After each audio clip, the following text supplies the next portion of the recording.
Hello, everybody. Thanks for joining me again this evening. Tonight, I'm going to talk about the difference between being a victim of something, having had to go through something, and the victimhood mindset. Okay, I thought it was a really interesting question, and I think it's something that might be worth unpacking. I'm going to be looking at it in different ways, different angles. Specifically, I guess I'm going to be looking at it towards the end anyway. I'll be looking at the difference between someone who has experienced something like narcissistic abuse, and how covert narcissists can often weaponize a sense of victimhood. But first of all, I would like to say some people don't like the word victim, and that's perfectly okay. They don't have to. Some people might prefer the term survivor, which is, again, perfectly okay.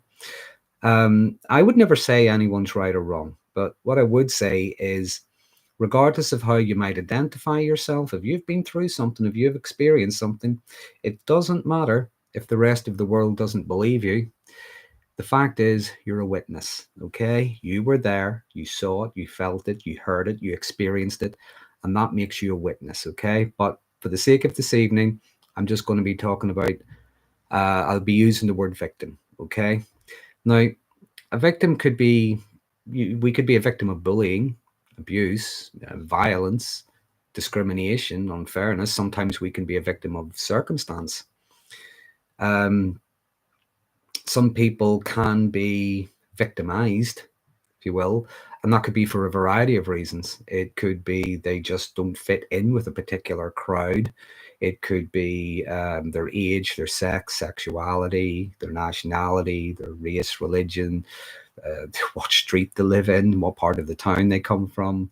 There could be a lot of different reasons why someone might be victimized, okay, bullied, harassed, excluded, ostracized, and so on. So I'm going to look at the difference between the victim and the victim mentality. So I would say that a victim would be someone who has maybe directly experienced, okay? They've directly experienced some kind of harm, okay? It could be trauma, some kind of injustice. There could be crime, abuse, could even just be an accident, victim of a crash or something. I think commonly, probably most commonly, although people, when they have some kind of trauma, it can be for a variety of reasons. Say it could be an accident or something, could be a natural disaster, a car crash, plane crash, could be a lot of different things. I think one of the biggest things that can cause us grief, one of the biggest things that causes us distress, is actually other people. Because in spite of all those like Hollywood movies, action movies, and things like that we watch, I don't think human beings are particularly good at coping with cruelty and malice, okay? And I think other people, wicked people, bad people, coercive people, manipulative people, abusive people, their behavior can have a huge impact on someone, okay? So when I'm talking about a victim, I'm looking at someone who has directly experienced something, okay? Maybe at the hands of someone else. The victim mentality is something different, okay? And this is when someone might perceive themselves as a victim. They might, this is going to sound like an exaggeration, but sometimes the sense of victimhood is exaggerated in the sense that they might claim they're being bullied or something because they got the wrong coffee. They ordered a cappuccino and got a latte or something. But they would exaggerate the intent behind it. They might even fabricate the harm. They would maybe blame external factors on their own difficulties. They believe that maybe they're entitled to some kind of special treatment. So it can become something of an ingrained behavior, if you know what I mean.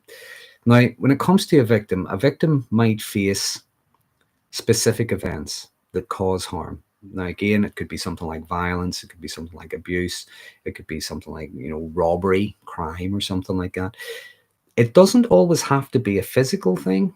It can be, which is very common in narcissistic relationships, it could be like an ongoing kind of psychological process, a lot of constant gaslighting, rewriting narratives, things like that, blaming people for their own abuse, leading them to believe there's nothing wrong with them. There's nothing wrong with what's happening. There's something wrong with them for not liking it. Okay. Um, but that victim has either faced, went through, or is maybe currently facing specific things that are causing them harm. Okay. Whether that's physical, emotional, psychological. Whereas with the victim mentality, what we might not see as a specific event, there could well be, but might not necessarily be a specific event. But the person habitually, continually feels as if they're powerless. They're being treated unfairly. They're being treated badly. They might claim they're being persecuted, even when they're not. As I say, the person serving them the coffee just gave them the wrong coffee. There was no deliberate intent behind it. But with someone with that victim mentality might exaggerate that. Their own position in life, their own status could be that they might claim that's due to some kind of unfairness. Okay. When it comes to things like responsibility, victim of something, maybe not immediately, because we don't always see this when we're in the middle of it, but they tend to recognize the external causes of the harm. Okay. For instance, that person is abusive and aggressive and so on, or even that accident I was in was really scary. It could have ended up a lot worse than it was.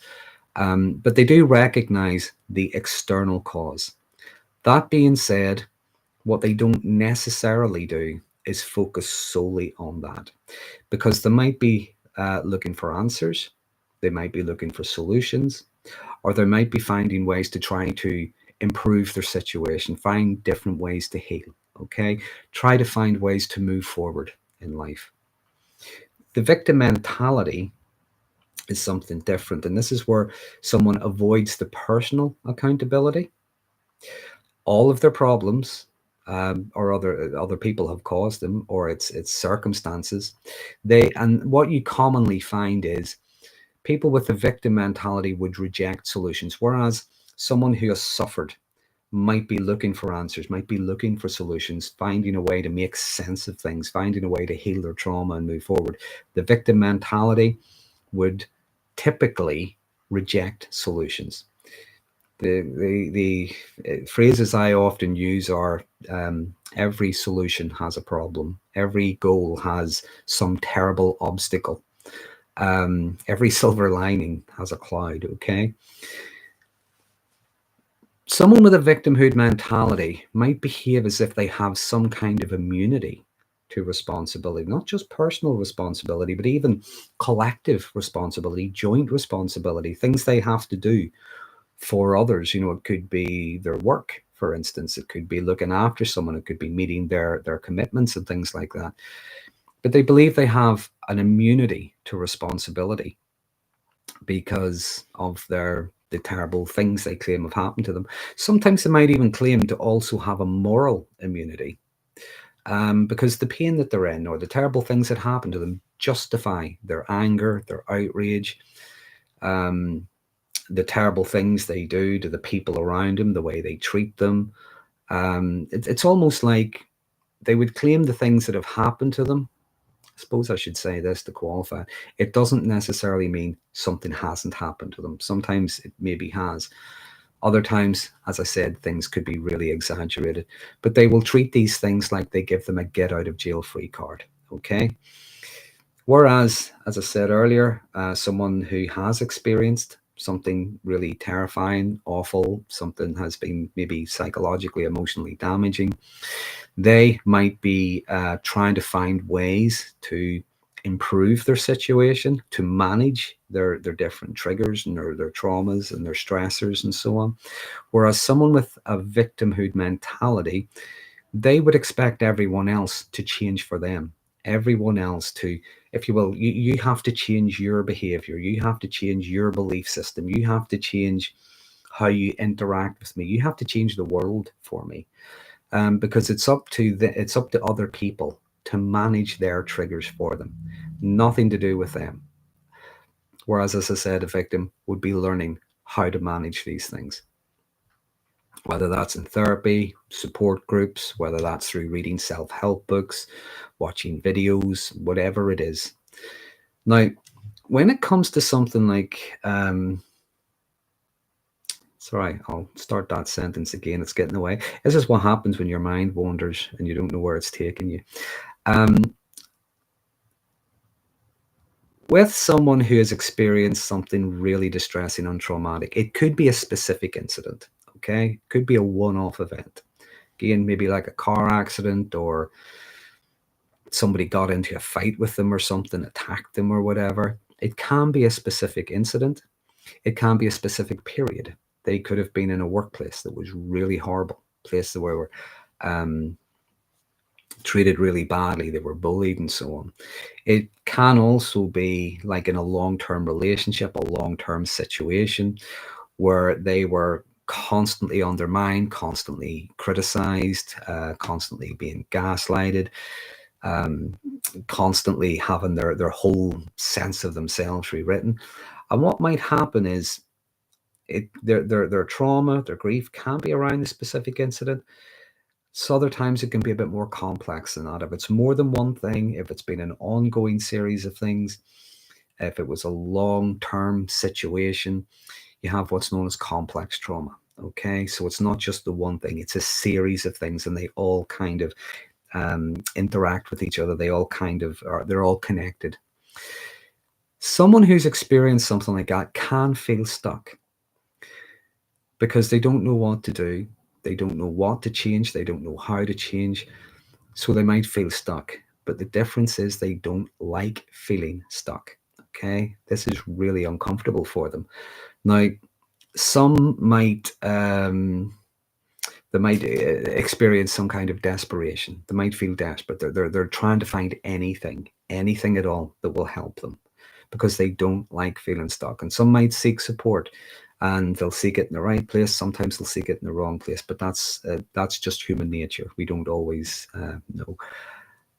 But they might really be struggling. But the thing is, they do not like that feeling. They do not like that uncertainty. The difference with the victim mentality is that persistency with that sense of being helpless and being weak and being innocent and all the rest of it, that can almost like become a core part of their identity. Okay, with the victim, they're trying to reject it. It doesn't make sense. It goes against their normal ways of coping with the world. It goes against their own frame of references. I don't punch people. Why do they punch me? I don't steal from people. Why would they steal from me? I'm being nice to this person. Why are they treating me so badly? It doesn't make sense. And we do not like things that make sense. Okay. With the victim mentality, it's different, because they may behave as if they're stuck, but that being stuck, it's like I say, it can be like part of their identity. Okay. It also, in their minds, it gives them that get out of jail free card, as I mentioned a moment ago. They don't have to take responsibility for themselves, or at least they believe they don't have to take responsibility for themselves. They don't have to take responsibility for their actions, even when those actions hurt other people. Some of the responses you might typically see as well is when someone has experienced something, again, maybe something deeply traumatic, depending on what it was, sometimes you might find someone, say they might feel stuck, but they don't want to feel stuck. Other times, what you might find is they want some kind of answer. They want some kind of justice. You know, it could have been a terrible accident that happened, and what they want are answers as to why the accident happened. Was the driver on their phone? Were they drinking? What were their brakes like, or whatever? Do you know what I mean? They want some kind of answer. Sometimes where there has been gross unfairness, maybe they were, someone stole stuff from them or whatever. They want some kind of justice. They want the burglar caught or whatever. But they also want some kind of support, okay? They recognize they need some kind of support. And as I said, sometimes they might get support in a good place, sometimes maybe not from a good place. They might try different avenues, different ways until they find something that works for them, for the right kind of support.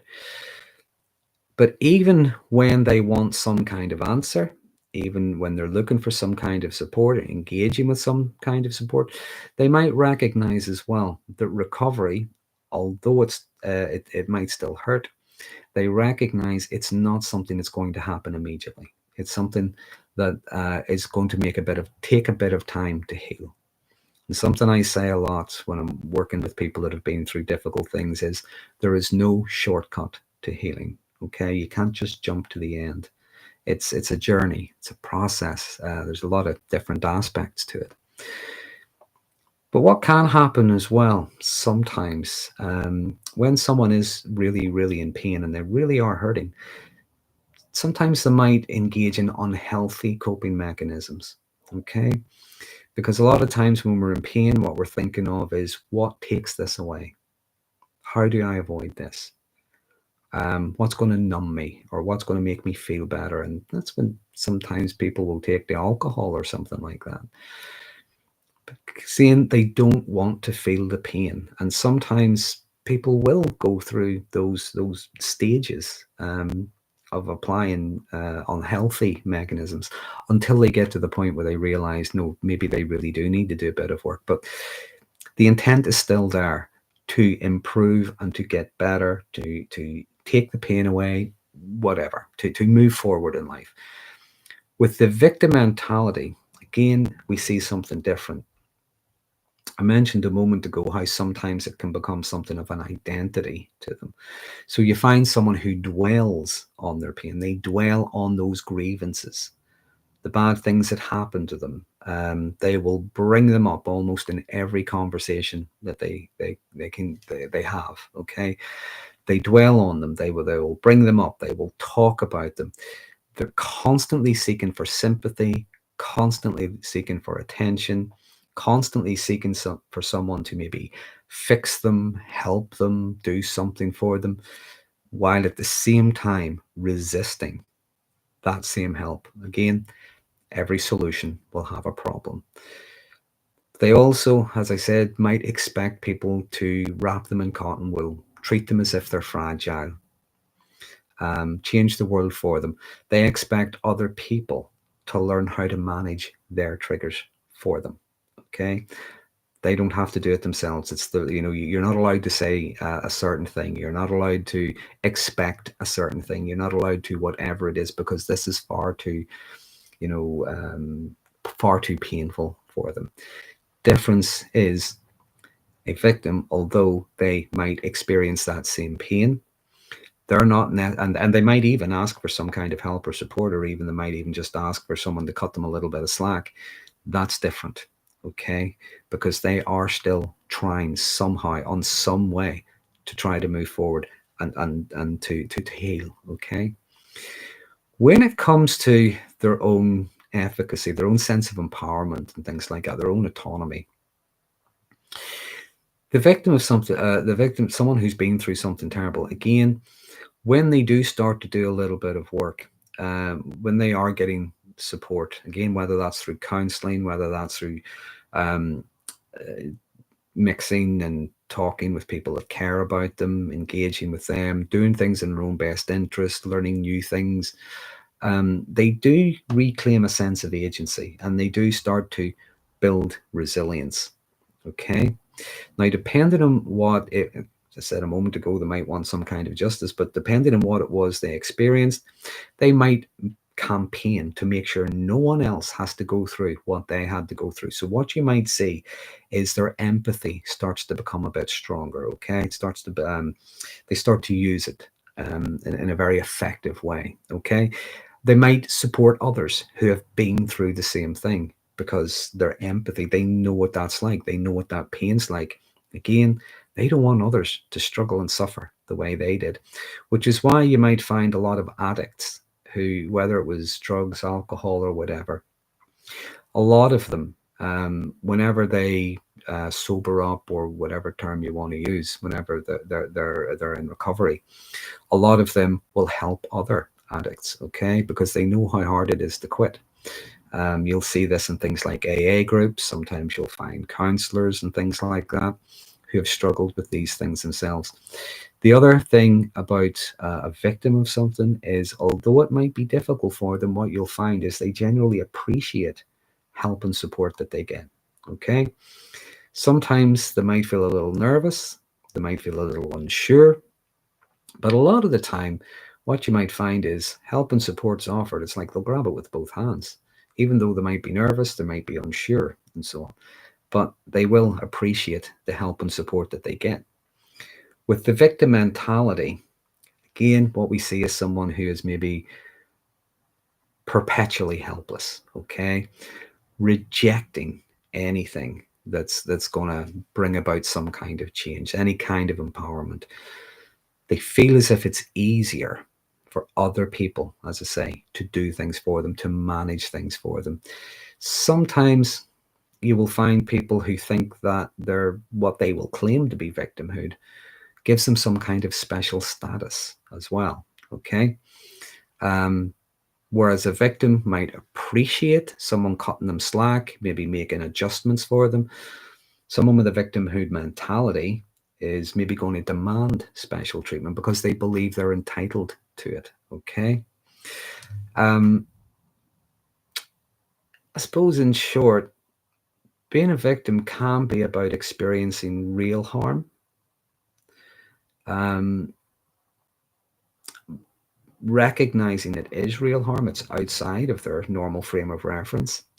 It's also, even at first, if they don't recognize it, it's known that the pain is very great. Even if they do withdraw and they maybe do start drinking or something, but they know that it's not good for them. And they will appreciate help, and sometimes they will go looking for it, which is a good thing. They will be trying things, even if those things aren't working, they will be trying things to move forward, to ease the pain, to reduce the symptoms associated with trauma. Whereas someone with a victim mentality is just going to blame everything that goes wrong on that terrible incident or whatever it was. What they're really doing is they're refusing to grow. They're refusing to adapt to whatever new situation they're in. The victim mentality is about it's a self-perpetuating thing, and it's a mindset of both helplessness and blame. Okay, they feel helpless, but it's everyone else's fault. Now, what I've just been saying is probably very general. There is a lot more to it that I could go into, but what I would say is the victimhood mindset is very, very common with covert narcissism, okay? Not to say grandiose narcissists can't play the victim as well. It's not to say anybody on that narcissistic spectrum can't play the victim when they have to. But with covert narcissism, you see it almost like a default setting, okay? It's what they go straight to. It's like when you're talking to them, they will, as I say, they will crowbar whatever terrible thing happened. They'll crowbar that into the conversation within the first few minutes, okay? It's like they're telegraphing, really, this terrible thing happened to me, don't expect too much. Or it's up to you to help me. Ideally, I think a lot of the time what they're looking for is someone to rescue them. So you might find someone who does have that good nature, that kind nature. They're empathic, they might be codependent. There could be a lot of different things going on. But they find someone they think they can help and fix. And in reality, what they just get is someone who's just trying to plug their umbilical cord into them, okay, and drain them like a parasite. Now, the last thing I'm going to say about the victimhood mentality, and this is going to sound very graphic, but it's how I would sometimes describe covert narcissism. A covert narcissist could stick a knife in you, okay, and then deny that you're bleeding, but also complain that you're making a mess because there's blood all over the place, and then weep that you've made a mess of their blade, okay? That's pretty much how covert narcissists coerce people, if you know what I mean. They can make it very difficult. Again, this is something about the victimhood mindset. When you have someone who's very, very manipulative and very highly skilled at manipulating, they can behave in such a way, but make it difficult for you to say anything, because anything you do or say, you're hurting them. And generally, we don't want to be seen to be the person who's hurting someone who's already hurting, okay? And a lot of times, this is how they get away with these things. But as I often say, when you see it, you can't unsee it. That is, in a nutshell, as I say, there's much more I could go into detail, but that's largely the differences between someone who has experienced something, something terrible, awful, frightening, scary, something unfair, even someone who is being victimized, as I say, for a lot of different reasons. The difference between that and someone who just has the victimhood mentality. If nothing else, if I could leave you with this, the biggest difference is someone who has experienced something really scary, even if not immediately, and even if they do strange things, the help that they try to get, whether that's alcohol, whether that's whatever it is, avoidance and things like that, they are trying to escape. They're trying to get rid of that trauma, okay? One way or another. Now, eventually, brilliantly, yes, they will go and they will talk to counselors, support groups, and things like that. But the key thing is there is intent to try to ease, to heal what's happened to them, and the impact it's had. The difference between that and the victimhood mentality is, with the victimhood mentality, it's like I say, it's an identity. It's a way of life. It's a way of getting through things. It's a way of getting out of things, okay? They are the two main differences. Other than that, all I did was waffle. So I'm going to go back to the beginning and I'm going to look at questions. So where are we? Let me get the little pop-out box so I can see questions. So where are we? Good morning, Sixth Sense Amelia. Good morning from New Zealand. Yeah, it's almost 9 o'clock here and you're saying good morning. Good morning. Hello, me, LOL. You're stuck in a triangle situation, trying to stay out of it, and also grounded. How not to be pulled in? Trying not to be pulled in. Really, I couldn't give you an answer to that. It really depends on the situation you're in. I don't really know what's going on. I think trying to stay grounded in your own reality. Try to mix with people, decent people, people that bring out the best in you, people who care about you. It's like a way of keeping a foot in the real world, okay? Being able to see what's really going on, and how you deal with it is entirely up to you. But I think it is important to try and keep that foot in the real world, and people that care about you, things like that. That's a good place to start. Other than that, you could speak to a counselor, or maybe it's about assertiveness or something like that, assertiveness training, maybe life coaching. Can't be more specific than that because I don't really know the situation. But anyway, where we go? Hello, Owen. Hello, Sharon. Hello, Owen. Hello, Say Cheese. Hello, On My Way. This is interesting. I'm seeing a lot of little crowns and badges here. I said badges, not badgers. Okay, badges, which I've never seen before. And I wonder what they mean. I'm sure I'll have it figured out before I've got to the end of it. But anyway, hello, Ellie again. Hello, Phil. Ellie says we live in the age of cruelty. Cruelty has been normalized. Sad thing is, there's some of that I would actually say is true, but there is part of that I would maybe disagree with, in the sense that I think horrible, nasty people tend to be the most vocal. I think there is still goodness in the world. There are still good people there. It's just, I think they're not as vocal. But again, it really depends on the situation and where we are. Maybe I'm just a hopeless optimist, which is unusual because I used to be very cynical when I was younger. The cruelty being normalized, that part I would agree with. I I think it's odd that you could say no to someone and be told that that's the cruelest, most horrible thing you could ever say. Now, again, depends what you're saying no to. But that no could be the cruelest, most horrible, selfish thing you'd ever do.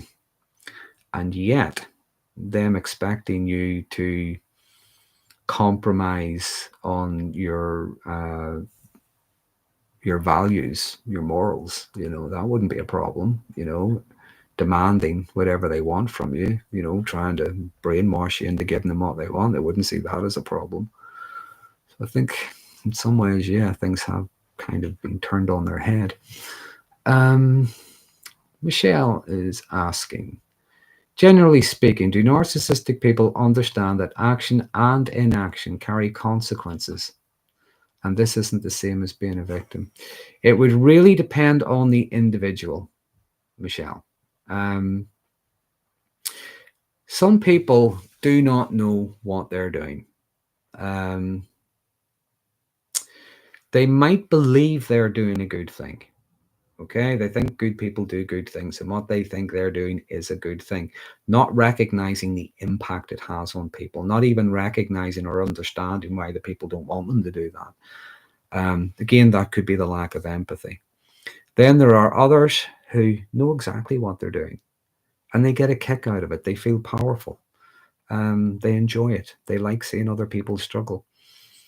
It really depends on the individual. I think a good indicator is whenever you try to explain to someone, you try to show someone, you try to reason with someone, and it's how they react to that. Okay. So, Ellie says, very good definitions. Thank you. I appreciate that. Dr. Suzanne. Dr. Suzanne, I have something I need to say. Last week, I didn't see this. It was only after I had ended the live stream. I noticed you'd sent me, and can't remember what it's called. Is it a super chat or something? But anyway, it was some kind of donation, and I didn't get to say thank you for it. So I'll say it now. Thank you. It's good to see you here again this evening, and I appreciate that. And Freud and myself had extra sausages this week. So thank you very much. I appreciate that. So let me see what he's saying. This desire for justice is serious for NPD abused people because there is no external fix. They'll never change. Everything stays the same. I went into victim mode due to the helplessness I felt. That's a very honest thing to say. I would also say that's a very normal thing to say, because we do not like things like unfairness. That's why when we watch movies, and the good guys always seem to win. The bad guys end up going to prison or getting a pie in their face or getting their comeuppance or being exposed for what they really are. That's generally what we see when we watch movies, TV shows, read books, and so on. Sadly, the real world's not like that.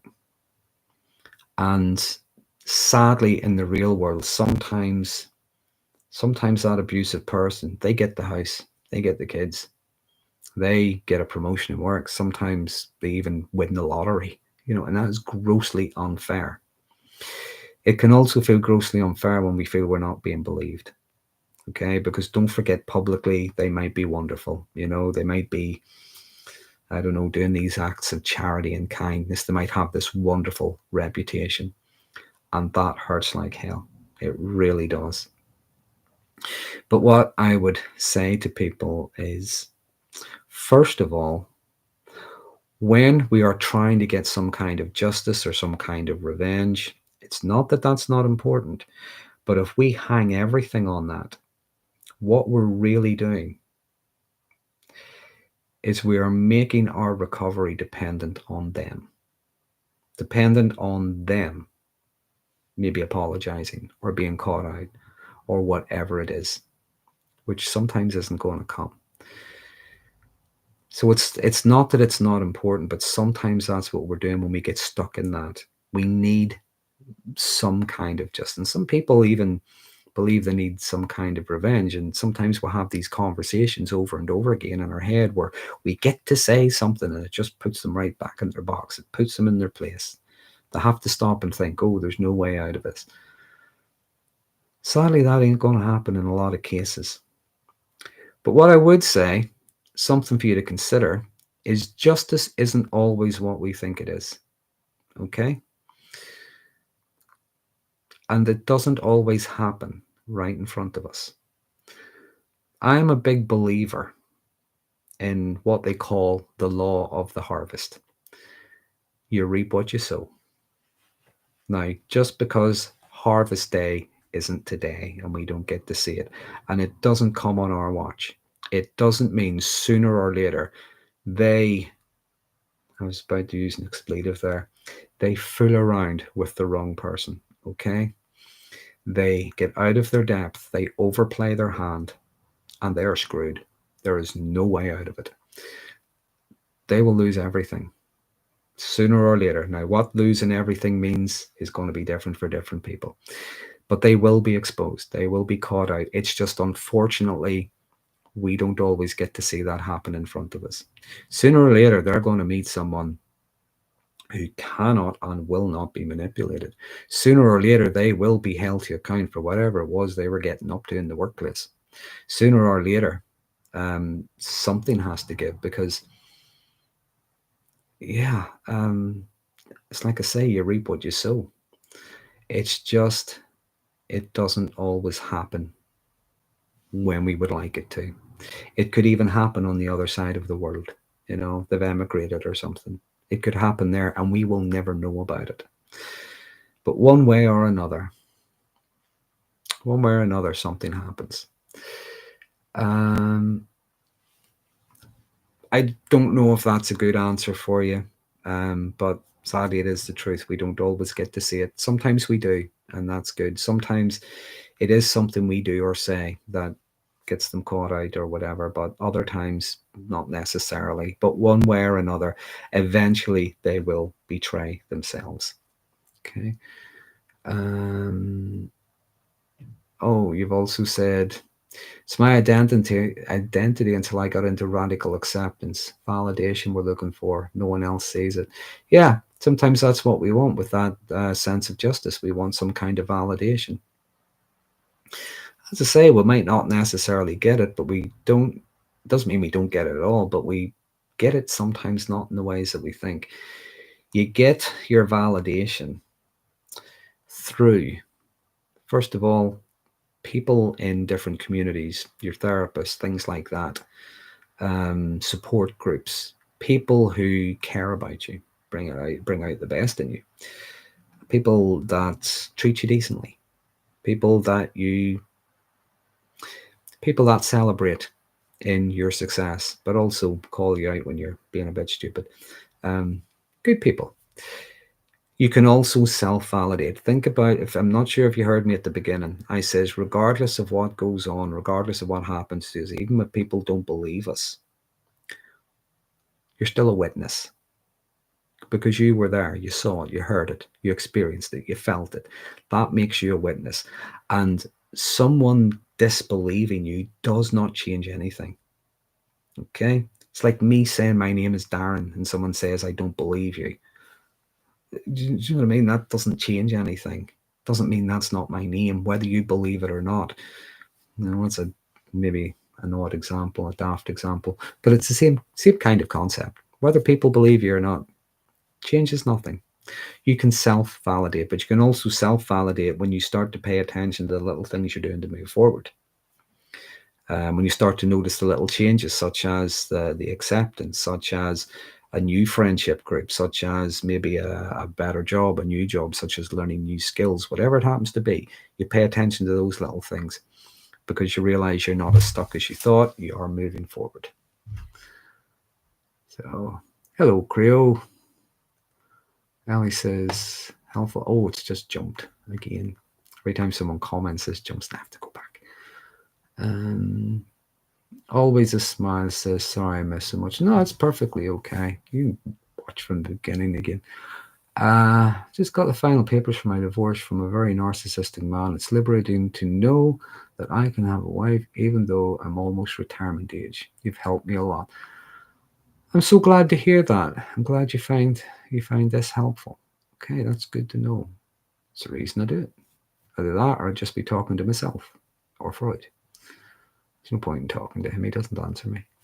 Owen says, thank you for the session. You're absolutely welcome. No, there's a number. Ellie says there's no idea whether crowns could be a tracking gimmick.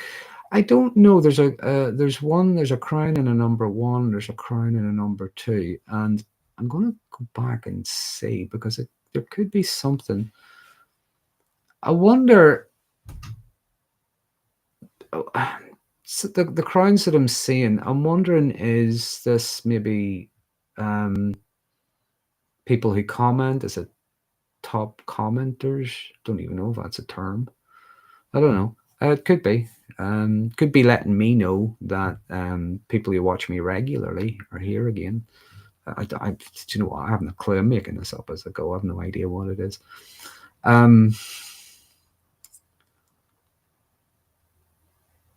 Always a Smile says, I've helped with my videos and my little waffles, as I call them. Well, it is waffling, really. I have a few notes. I don't have a script. I just say what comes into my head, which is why I go off on strange tangents sometimes. Oh, Angela is telling me the number sequence means top fans. What do you want? Sorry, Freud's just stuck his nose in here. What do you want? Do you want these? I'll get back to the questions in a second. Hold on. I'll give you one of these if you promise to leave me alone the rest of the night. There you go. Yeah, it means top fans. Okay, that would make sense. A crown and then numbers. Yeah, okay. Who'd have thought I have fans? If my mum could see me now, knowing I have fans, she always used to tease me. She used to say, "Oh, one day you'll be famous." What do you say? Owen asks, is the victimhood mindset seen in individuals the same as the victimhood mentality seen in cultural movements? That's an interesting question. I think it's very similar. I think what you see in movements is, I think what you see, it's hard to know, are we talking about a personality type? I think a lot of the time we are. I think what we could be looking at in different movements is maybe learned behavior. I think that could be it. There could be, some people might have a proclivity to try to manipulate others through victimhood. Some people will try to control others through maybe their affluence, their power, their status. So it can be pretty much the same, though I suspect, and this is only speculation on my part, I think a lot of it is learned behavior. I think people learn what works, okay? And that's what they start doing. I could well be wrong. I could well be wrong. It is speculation. But it is similar. I often say what you see happening, and this is not about taking sides. I don't really see things as a left-right issue. I just see it as people. I see personality types and behaviors.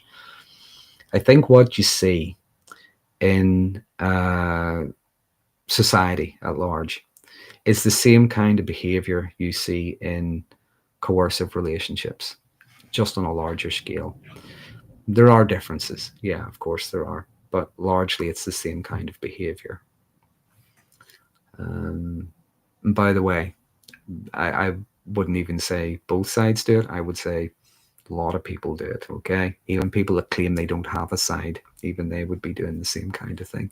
It's all about trying to, let me put it to you this way. If you feel that someone is talking to you, they're trying to convince you of something, but they're being more coercive rather than persuasive, I think that's a good sign, okay?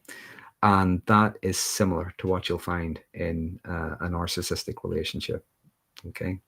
They're coercive rather than persuasive. And there's a question I get asked a lot when I get interviewed, which is interesting. I get interviewed about red flags in the early days. And I think one of the biggest ones to look out for is, how does someone react to your no? Okay. They don't have to like it. Okay. And again, they might try and argue with you, talk you around, but if they don't respect your no, they keep going. They're not trying to persuade you. They're trying to grind you down to get you to say yes. I think that's a big sign. Okay. So where do we go to? Thanks for your reply. You're welcome, Michelle. I'm not sure if I fully answered you, but I answered as best as I could. Bear in mind, I do get things wrong. I'm not an expert.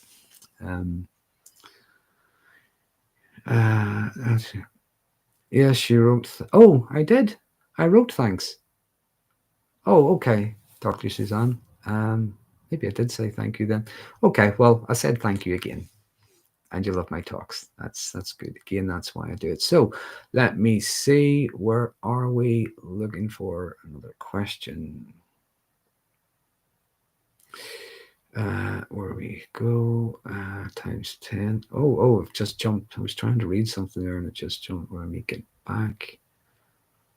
Okay, I'd seen something there. Where was it?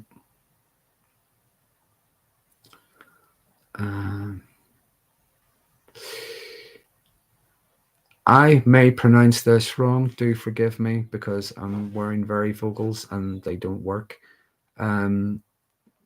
Aralicia, I hope I've pronounced that right. I hope I've seen it right. Revenge doesn't become all about. Revenge does become all about them, and you lose focus of yourself and your healing. Absolutely, yeah. When we focus on them, what they're going to think, what they're going to say, how they're going to feel whenever they're faced with whatever it is, again, we are losing sight of ourselves. And sometimes we don't realize we're still stuck. We're still feeling the pain. We're still hoping for something to happen. And I remember hearing this a long time ago. It's always stuck with me. It's like sometimes we want some kind of revenge, some kind of vengeance. And again, I think that's human nature. Okay? I'm not saying it's a bad thing. I think it's human nature. Depending on what it is, some people go too far, like I would say that. But we want something. We want something to happen to the person that hurt us. And what I heard a lot of years ago, which always stayed with me, is it's like drinking poison and hoping that they get sick. I think that's a really good way of putting it. And sometimes what you might find is with a narcissistic person, even the thought of you hating them is still feeding them. They're still getting something from you. They're still drawing on your energy. It's like the video I put out last week. They would rather you hate them, despise them, than ignore them, than not care about them. Because once that happens, they are irrelevant. And it's like they cease to exist. They're no longer, they're like that, what do you call it? You know, the scary movie with the clown in it, terrorizes the kids. Oh, they've come to my mind, that scary clown. Yeah, but once they stopped paying attention to it, once they weren't afraid of it anymore, once they saw it for what it really was, it lost its power. Okay, and it became nothing. It became irrelevant. It became weak and helpless. And that's sometimes what you find with narcissistic people, because they need attention, positive or negative. When we're no longer interested in what happens to them, we take no delight in their misfortune. We don't feel any resentment at their success. We just don't give a flying one. We really don't. When that happens, it's like they just lose energy. Okay, they'll have to go somewhere else and get some kind of attention. So that is something to think about. Even if they think that somewhere, even miles away, you haven't seen them for years, if they thought for 1 second that you were pacing the floor thinking, I'll get them someday, will you say, that would be feeding them. Okay. Again, I'm just going off on a tangent again. Let's have a look at something else. Another question. The only justice is not playing their game. I think the best revenge is not playing their game, not giving a damn about them, and going on and becoming the very thing maybe they said you could never become: happy, successful, content. You don't have to become a millionaire. Just be content. have a good life, have friends, have people that care about you. Yeah, I think that's that's one of the most powerful things you can do. Like I said a moment ago, it's like they don't matter anymore. You're not in. You don't particularly want something bad to happen to them, but you don't care about anything good that happens to them. They're just nothing. You no longer believe their narrative. So where did we get to? Yeah, Michelle says holding on to our reality is a form of validation. Yeah, absolutely. Let me see where I get to. There was a question. Darren, next time I will bring my fan to chat to fan you. Okay. God, I've just made eye contact with him. What do you say? It'll be over. Where do we get to? Julia said, appreciate your videos. Oh, come on, buddy. Come on. Here, I'll give you another one, but go away. It's very hard to talk to you when I've got this dog's face on me. Right. Are you ready? There you go. Good boy. Now stay where you are. No, stay. Stay. Good boy. Good boy. That's it. I never work with animals or children. Right. Where did he get to? Odyssey says, I did pronounce it correctly. People never say it the right first.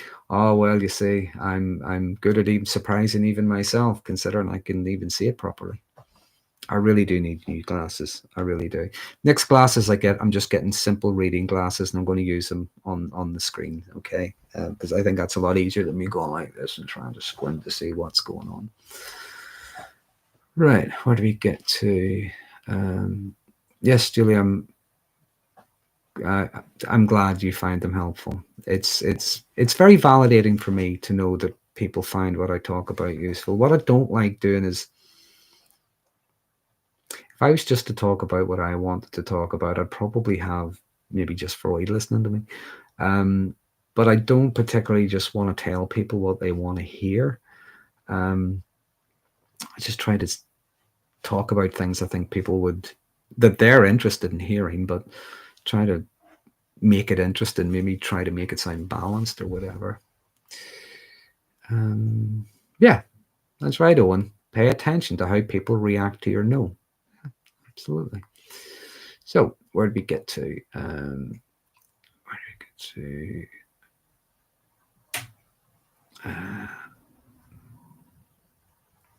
Paul says, I wish I could stay longer. I enjoy this very much. The others who put this upon us are really not worth engaging with. Stay positive.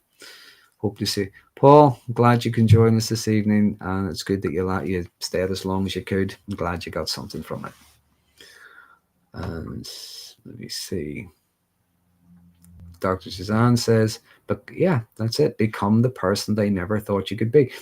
Do you know what? I would go a bit further. Become the person they didn't want you to be. Okay? They didn't want you to have any self-efficacy. They didn't want you to have any autonomy. They didn't like you to have any confidence, self-esteem. They didn't want you to be able to appreciate your own skills and your own qualities and so on. So just go out and do it. I'm never done quoting Jay Reid. Okay, if anybody watches Jay Reid's channel, he's got a really good channel. He focuses specifically on family dynamics and narcissism. But I'm never done quoting him. What you do is you go and you live in defiance. Go and defy all of that stuff you were told about being no good, or it being a bad idea, or how there's no way you'd be able to handle that, or that's not that big a deal, anyone could do it. Yeah, go and do it anyway.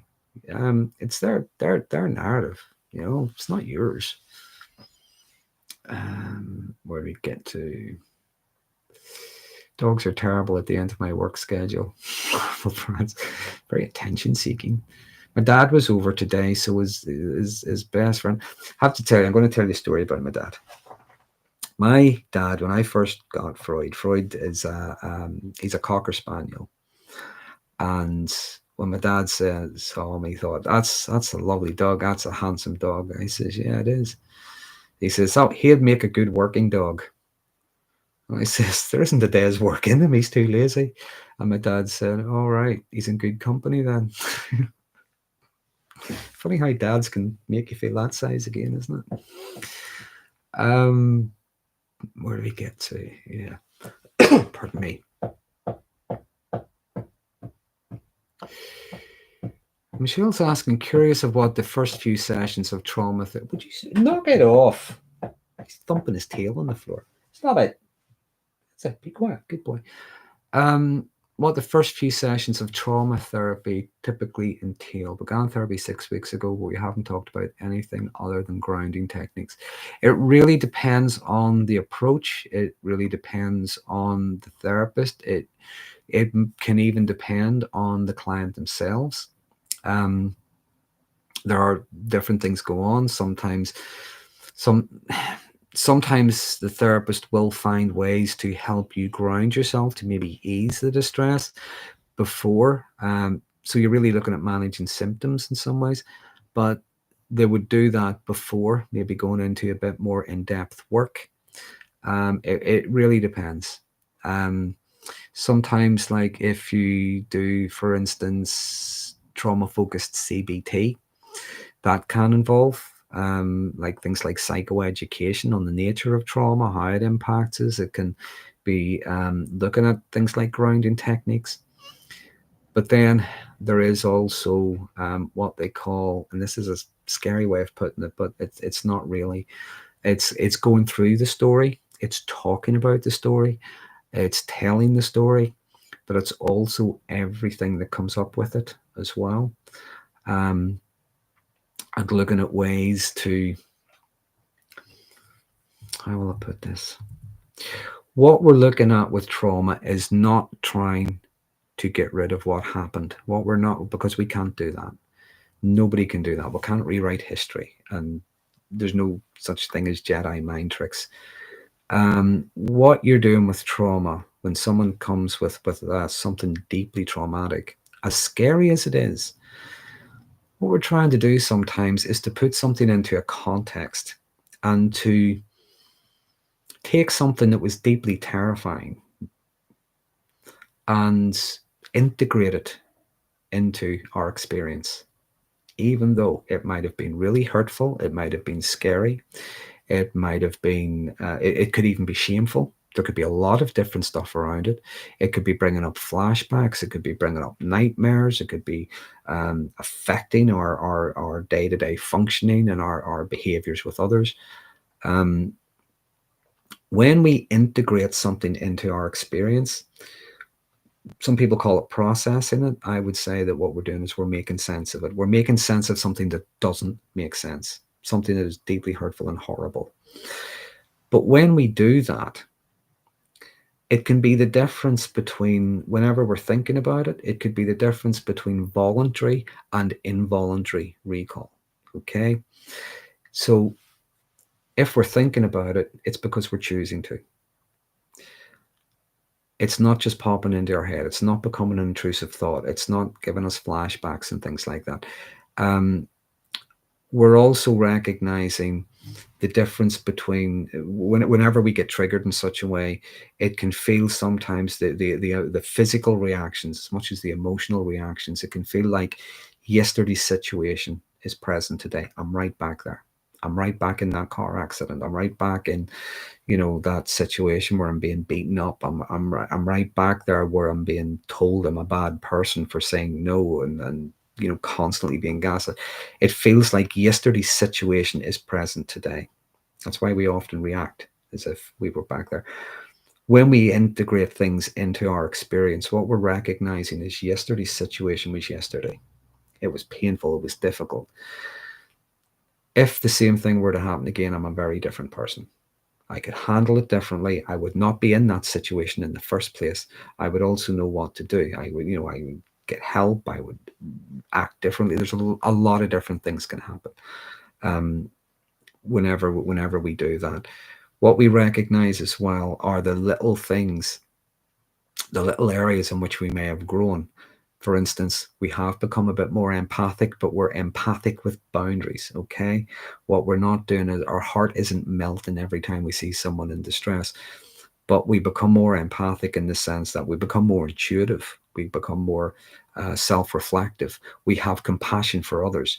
we can help and support, but we're not going to try and fix and rescue. So there's a lot of different things can go on in the different ways we can grow.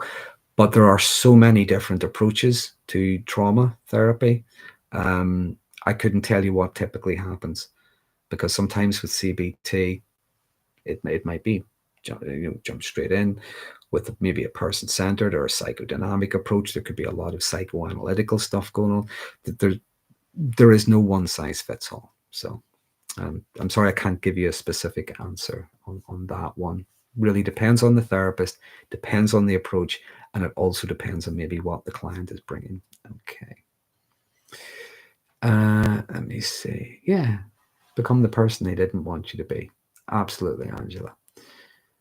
So where did we get there? There was a question. I saw a question mark. It was Michelle. Can you please read the name of the channel you follow? It's Jay Reid. Okay, his name is Jay Reid. He and I have had, we've collaborated a couple of times. We've talked about the nature of narcissistic families, narcissistic abuse, but we also talked about different approaches to help, different therapeutic approaches to help with recovery from narcissistic abuse. His channel it's got a wealth of information. He's really, really insightful guy. I've spoken to him twice over Zoom when we collaborated, and he's really, really nice guy off camera as well. But his expression, as I said, is you start to live in defiance. And I think that's a wonderful phrase. And I'm so sorry he came up with it, because I love the claim that I did. It's such a good one. So yeah, there's Jay Reid. Who else do I follow? I don't watch a lot of YouTube channels, actually. The YouTube channels I watch might be sort of like clips from old comedy shows when I was young, or old sci-fi shows when I was young. Sometimes I'll find a gem of a movie from maybe the 50s or the 60s. I love old black and white movies, so sometimes I'll find a gem of a movie and I'll just sit and watch that. When it comes to narcissism, there would be Jay Reid. He would be one. Richard Grannon would be one. I've met Richard a couple of times as well. He's actually a really good guy. He's got really, really good information. I like Mark Vicente. He doesn't particularly talk about narcissism, but he talks about a wide range of things in and around cults and cult-like movements, and the narcissism and the psychopathy within the cults and how they brainwash us. And his channel, his interviews are really good. Because if you look at what happens in cults and in families and in movements and things like that, they're very similar to the way narcissistic people brainwash individuals to follow them, to worship them, to give them what they want, and so on. So yeah, there would be Jay, there would be Richard, there would be Mark. Who else is there? There is a therapist, and she doesn't have a big channel, and she should. Bear with me 1 second. I'm going to lose the screen for a second, because I'm going to actually... Where is she? Let me see. Where are my subscriptions, and where can I find her? She is an American counselor, and she talks a lot about relationships. I think this is her. No, it's not. Oh, it's really going to bug me. Do you know what? I will find it before I get to the end.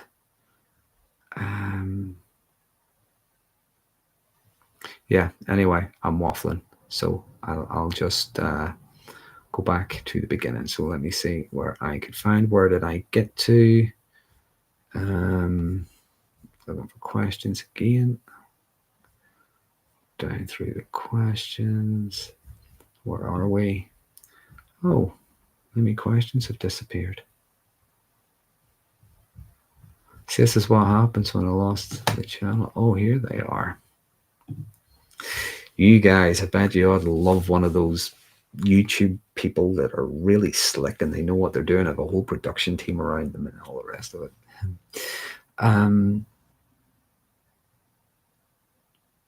Where do we get to? Oh yeah, Freud heard the chop level by your dad, both of you. Wow, what a track. Yeah, yeah. He said there isn't a day's work in him. He said, no, he's in good company. I think my dad still sees me as a lazy 15-year-old. Let me see, where do we get to? Let me see. Chris is asking, you can get your bicycle stolen. That makes you a victim. But that doesn't mean you have to stay powerless. Nothing wrong with acknowledging you were a victim. This applies to any form of victimization. Chris, you have probably just articulated that better than I did when I started earlier on at 8:30. That's a really good point. Absolutely. There's nothing wrong with acknowledging you were a victim of something. It's, I say, some people don't like it. That's entirely up to them. I'm not going to criticize them for it. Some people prefer the term survivor. Again, I'm not going to criticize them. That's entirely up to them. It's not for me to tell people how to identify themselves. But I always ask, or I always, as I said, I always ask people to think about they were a witness. Okay. John is asking, is it Dr. Kim Sage? No, it's not. I don't recognize that name. I don't recognize that name, so no, it's not her. Let me see. Logic's finest. Narcissistic first wife used everyday childhood trauma and self-loathing as weapons against me, physical and or emotional. Took self-love and acceptance to break that hold and shame. This is the thing. This is something I didn't mention, and I did mean to. It's just that it slipped my mind. Some people struggle with some kind, whatever the trauma is. Some people might struggle because depending on what it is, it can bring up shame. This is the thing about. It's the thing about shame. Sometimes it is a normal feeling, even though it can be out of proportion. Sometimes we might feel shame. We could feel shame for a variety of reasons. Sometimes we feel shame because of what happened to us. Sometimes we feel shame because we were in that situation. Sometimes we feel shame because of what we did or what we didn't do. A lot of different reasons. I've said this many times in many videos. I think I've said this on live streams as well. I'm going to keep on saying it until people are bored listening to it.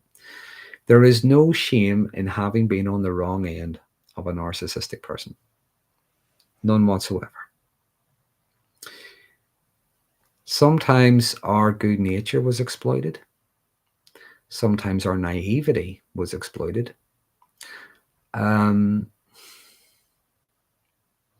I was asked in an interview once, this couple, husband and wife team, were interviewing me. They do marriage and relationship counseling. And they asked about, sometimes you read comments where someone has been through narcissistic abuse and someone is maybe trying to, I wouldn't say trying to shame them, but they're saying things that might bring up shame in them, like, why did you stay for so long? If it was that bad, why didn't you this, that, and the other? And my answer to that was, no, you should never, ever give someone a hard time. They already know that maybe they give that abusive person more chances than they deserve. They already know that, and they don't necessarily need to be reminded of it. What the person saying those things, what they don't know either, is they don't know the situation. They weren't there, so they've no right to judge. There is no shame in having been on the wrong end of a narcissistic person. And yeah, we have to take responsibility that maybe we tried too much, maybe we hoped too much, but that's not the same as feeling shame. Okay? All of us have met people like this. All of us have met people who have just abused us and manipulated us. I've been on the wrong end of more than one, horrible person. Okay. That's where some of my anecdotes come from, by the way. I've been on the wrong end of more than one of them. And yes, I'm not happy with the way I handle those situations. But I don't see that as making me a bad person or making me weak or making me anything like that. No, it was what it was. And I did what I thought I needed to do at that time to try and improve the situation. Just didn't work out the way I would have hoped. There's nothing wrong with it. So, we can feel certain things. I think maybe regret is a good word. We can feel regret, okay? And that's not the same as feeling shame, okay? What do you get? I think narcs give us shame because we're humiliated and we don't notice. They're very good at disempowering you in a variety of different ways. Bullying, threatening, guilt-tripping you, shaming you, leading you to believe there's something wrong with you. They're very, very good at that kind of thing. And I think sometimes we can feel a lot of regret because we fell for it. We might even feel a little bit embarrassed, we might even feel shame because we fell for it. That doesn't mean there was anything wrong with us. Okay. Let me see, coming towards the end, we're now coming up to 20 to 10. Where do we get to? Okay, I think I've covered everybody. So yeah, that is the difference between being a victim of something and the victimhood mentality. As I say, someone has experienced something deeply distressing, something deeply horrible. Could have been a one-off event, could have been a series of ongoing events. The other like builds a lifestyle and builds an identity around it, okay? And they use it to coerce and manipulate others. So tomorrow night, hopefully, if I get it out in time, I'm going to be looking at, this is a strange topic, but I thought it was interesting. I was asked about it probably about a year ago, and that's stupidity. Okay, I'm going to be looking at, I know it sounds a bit unfair when I just say stupidity. Let me put it into a context. It's what's known as the Dunning-Kruger effect. And that's when, if you ever met someone, again, this would be common with narcissistic people, not just narcissistic people, but very common with narcissistic people.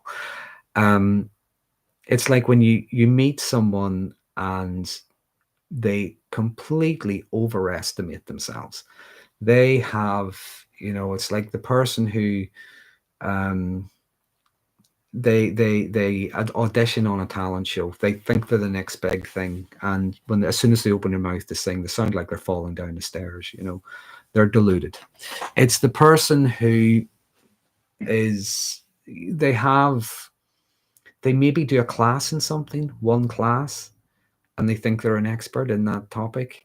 So I'm looking at that. It's what's known as the Dunning-Kruger effect. And that's when you get some people who completely overestimate their own intelligence, their skills. They think they're an experts and so on.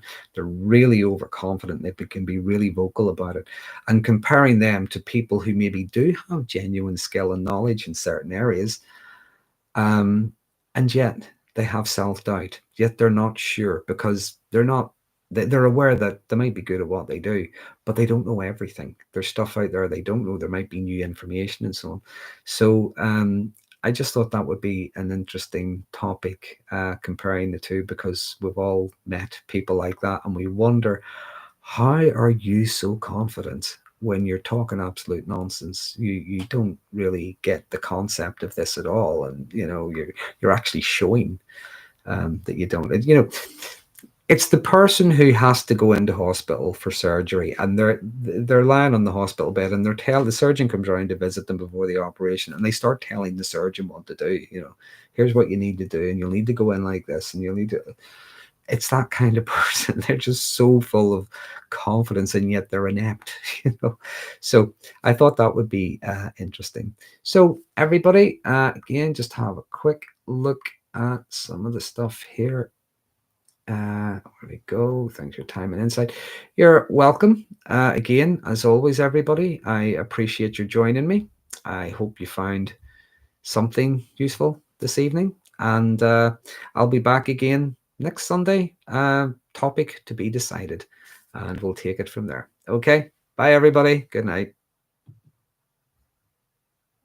Where did we get to? Oh.